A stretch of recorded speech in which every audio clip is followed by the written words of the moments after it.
Olá, Shalom. Esse ano nós declaramos que você vai ter mãos abençoadas, família protegida e bens multiplicados. Você acredita nisso? A palavra tem poder, né? Então é bom a gente decretar coisas boas. E as coisas ruins a gente não libera, para que elas não sejam realidade nas nossas vidas. Pastora Sâmia Talk, voltando com mais um vídeo. Hoje eu quero falar sobre Jacó.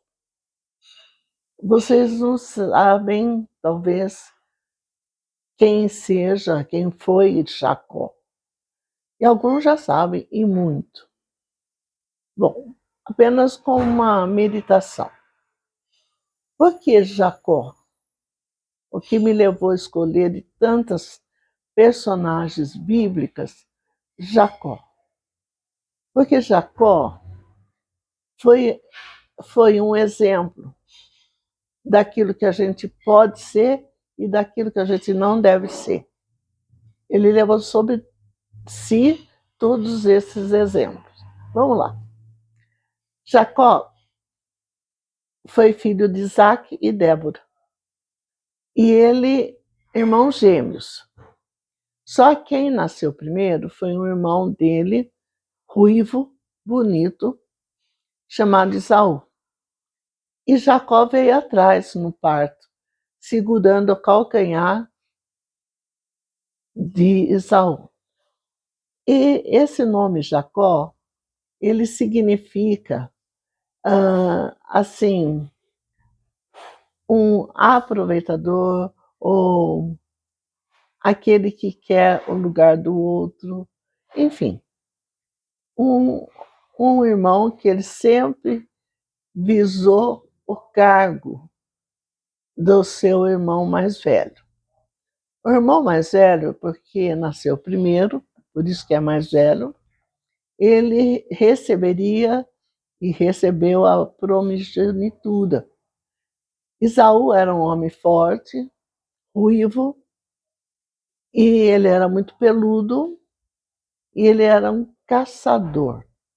Então ele cresceu junto ali dos seus pais, e Jacó, um homem mais assim frágil, um homem mais assim dado à agricultura, ele gostava de ficar ao redor ali dos pais.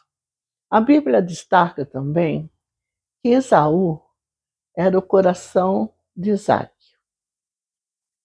E Débora amava o seu filho Jacó. E aí eu quero fazer um parênteses. Já começa errado aí, né? Uns pais podem preferir um filho em detrimento do outro? Não. Você faz isso? Talvez você não seja casado, vai casar ainda? Nunca faça isso. São feridas que perseguem o indivíduo o resto da vida. São rombos, são cativeiros que se formam. Eu já atendi muitas pessoas. E nessa questão assim de libertação, de cura interior, como formam feridas. E você não importa a idade que você tenha, você sempre vai ter essa ferida se você não for liberto.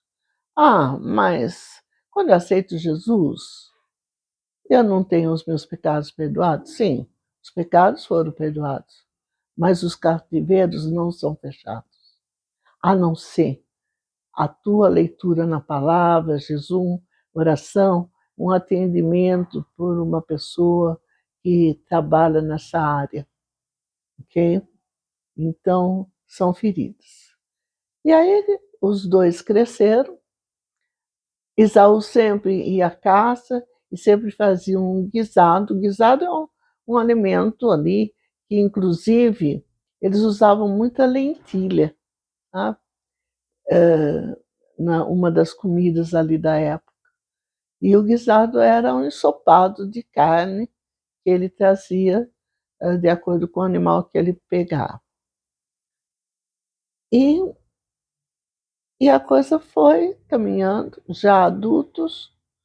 Um dia, Esaú demorou muito além do que ele demorava. E porque foi difícil a caça. E ele chegou na sua casa, no seu lar, exaurido.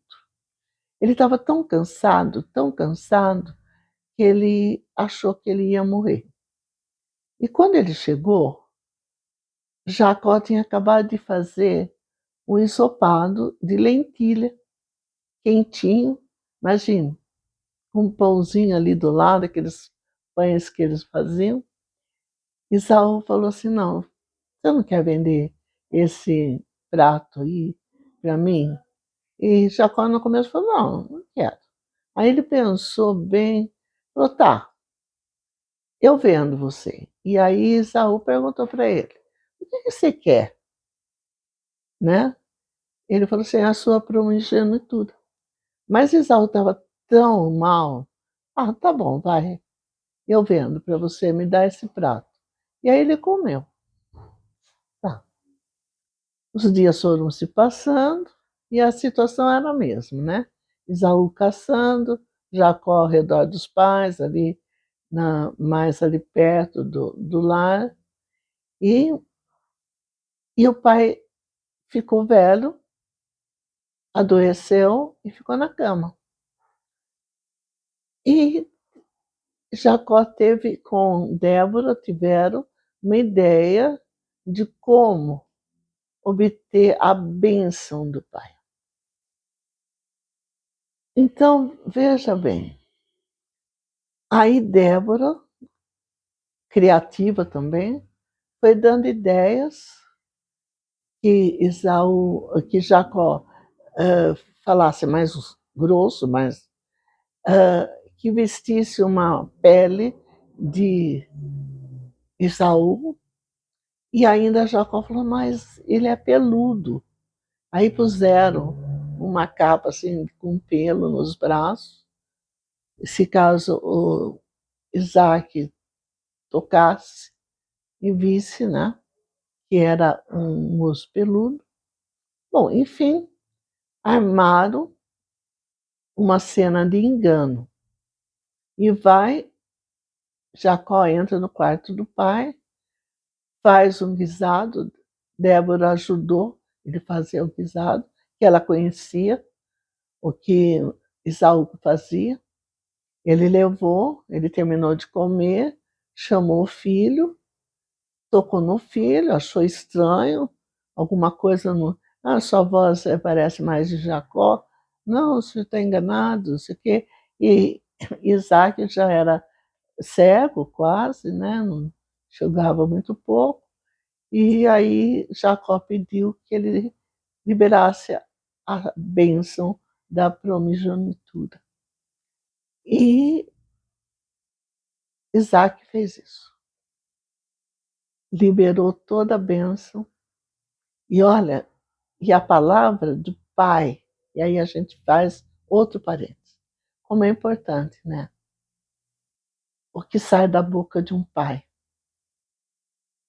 Que diferença, olha, você tem, filho, dificuldade, mas você vai vencer. Ah, filho, você não entende direito a escola, mas você vai entender. Ah, filho, você tem esse tipo de coisa, mas você vai vencer. Ou aquele pai que fala, seu burro, seu ignorante, fecha esse laptop, não faz assim, você não vai se dar nada na vida, você não vai conseguir ser alguém na vida. Hã? Qual é a sua boca em relação ao seu filho, à sua filha?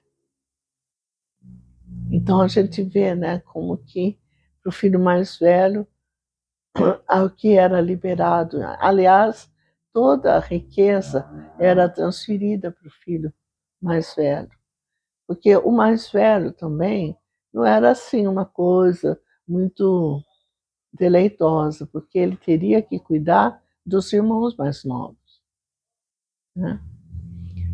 Muito bem, Jacó recebe a bênção, vem Esaú e quer também, fez o guisado para o pai, leva e pede a bênção. E aí Isaac falou, não, eu não posso, eu já dei para você. Não, o senhor não deu, não era eu. E aí toda a artimanha foi descoberta e Esaú gritou aos berros, Jacó ficou protegido pela mãe e Esaú decretou que assim que o pai morresse, ele mataria Jacó. E aí Débora teve a ideia de Jacó ir para uma outra terra, terra distante, do irmão dela. Na realidade, então, seria tio de Jacó, chamado Labão. Bom, aí a gente vê, né? Até aí. Jacó enganou. Na hora do parto não foi engano, foi questão de posse. Mas mais tarde ele engana, entre aspas, Esaú, né? Com o prato de lentilha, engana o pai, se fingindo de Esaú, e foge para essa terra desconhecida dos parentes da sua mãe. Engano, engano, engano. E aí, outra vez, eu paro para comentar com você. Tudo que nós plantamos, nós vamos colher. Tudo que você semeia, você vai colher. E quando você semeia abacate, você vai colher abacate. Se você semeia pêssego, você vai colher pêssego. Se você semeia ódio, você vai colher ódio. Se você semeia amor, você vai colher amor. Às vezes não é no tempo imediato, mas você vai colher. E assim, Jacó plantou muito engano na vida dele. E ele foi em direção à casa do seu tio. No meio do caminho, ele encontrou um lugar, ele até arrumou uma pedra para deitar, de travesseiro, né? E ali ele teve um sonho. E ali Deus começou a falar com ele. Bom, ele chega lá na terra de seu tio e logo ele em seguida, assim, ele encontra com Raquel. Pensa numa mulher linda, maravilhosa, os olhos lindos, rosto bonito, corpo bonito. E logo Jacó fica apaixonado. E ele vai, conhece seu tio, Labão, fica uns dias sendo tratado por Labão, e Labão depois oferece um emprego para ele. Ele ia cuidar das ovelhas e das cabras, né, dos cabritos ali. E aí, e o salário dele. Então ele conversa com o tio dizendo: eu gostaria de trabalhar para que eu mereça sua filha Raquel como esposa. Aí Labão, muito esperto, fala: tá bom, você trabalha 7 anos e eu te dou Raquel. E assim, Jacó trabalhou muito, se aprimorou muito, porque ele focava Raquel. Tudo que ele ia fazer era a alegria de um dia ele ter Raquel como esposa. E foram 7 anos de muito trabalho. No dia do casamento,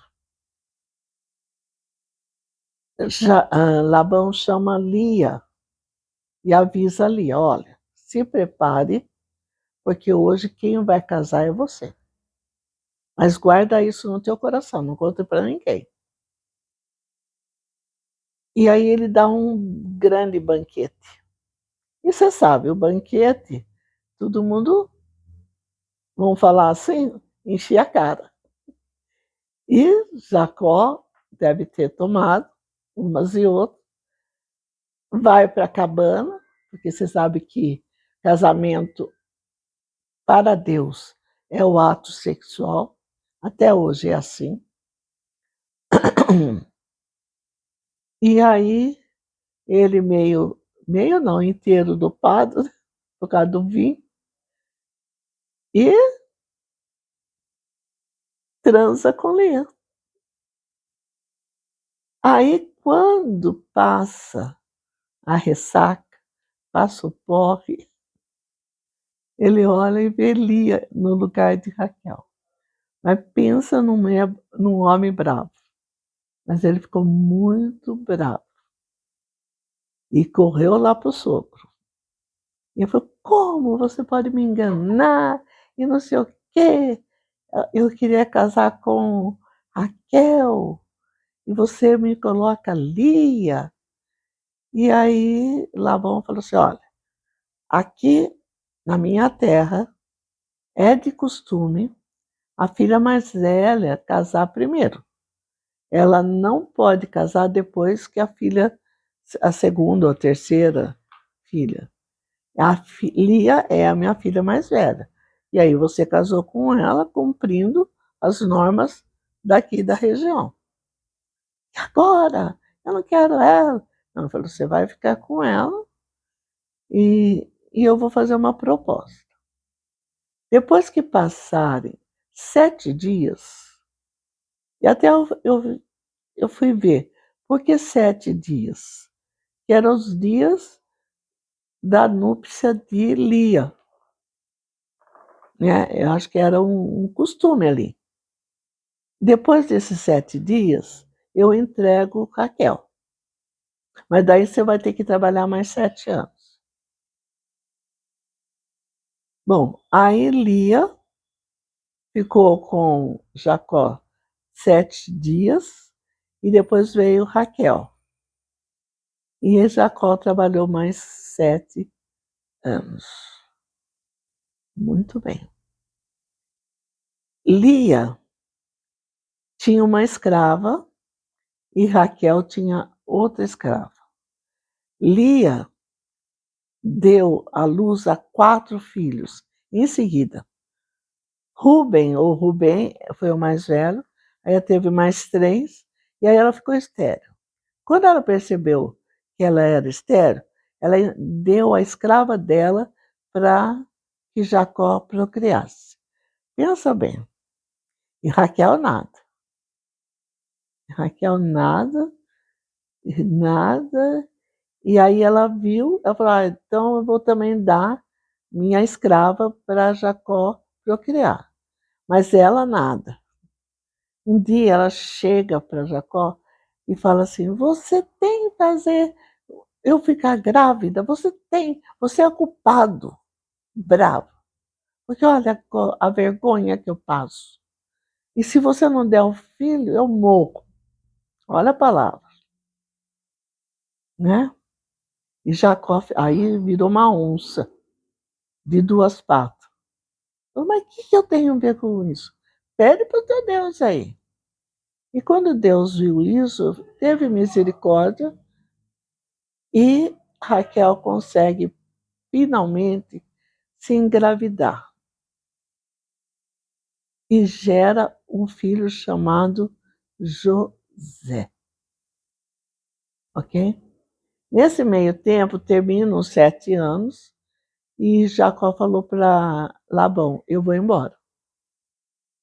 Ele falou assim, não, você trabalhou comigo, eu ofereço mais coisas, vou fazer o seguinte, se você cuidar bem da criação minha, eu deixo você ir embora, mas antes você vai ter que trabalhar mais um pouco.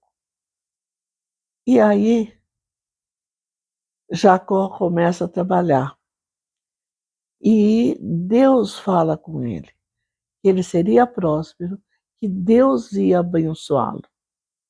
Mas, ao mesmo tempo, isso é, veja bem, a ordem de Deus. Jacó parece não acreditar muito nisso. Ele fez uma estratégia de inteligência. Então, a gente vê, nesse momento, fé misturada com inteligência.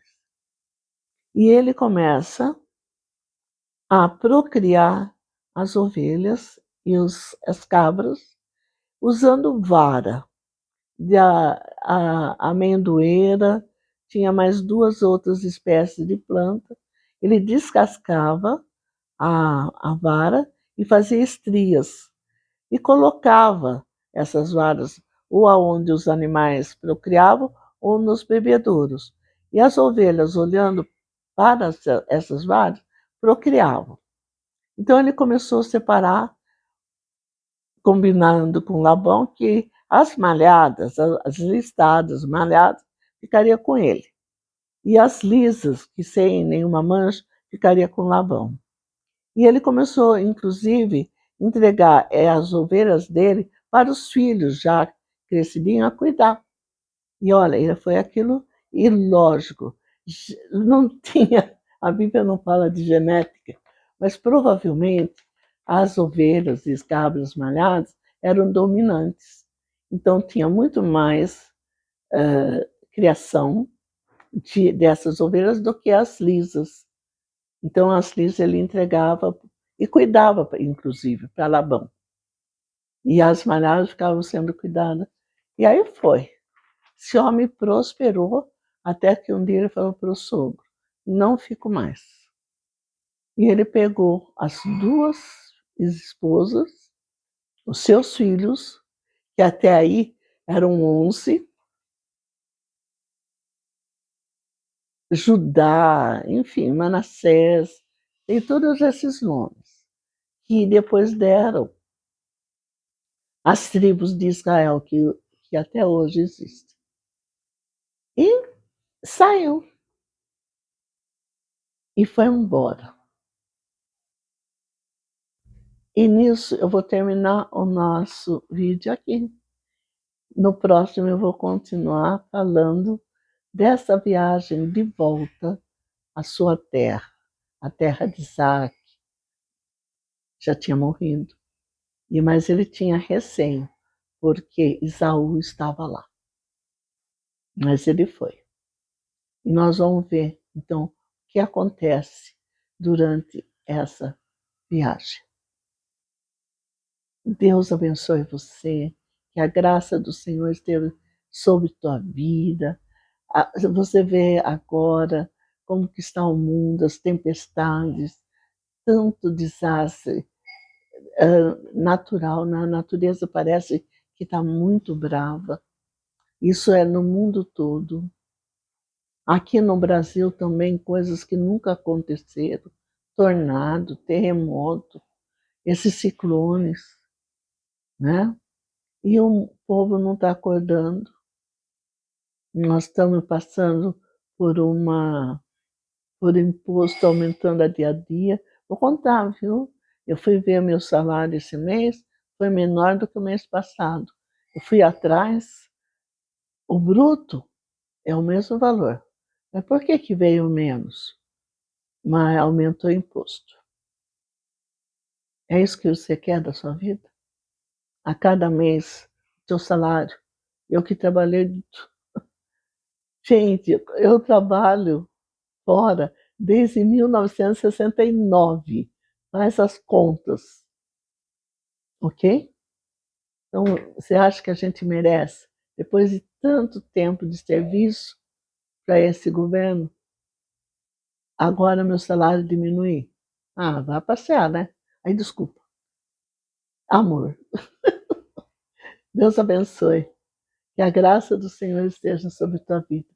Se você não aceitou Jesus, ainda é tempo. Não perca tempo. Jesus te ama. Tchau.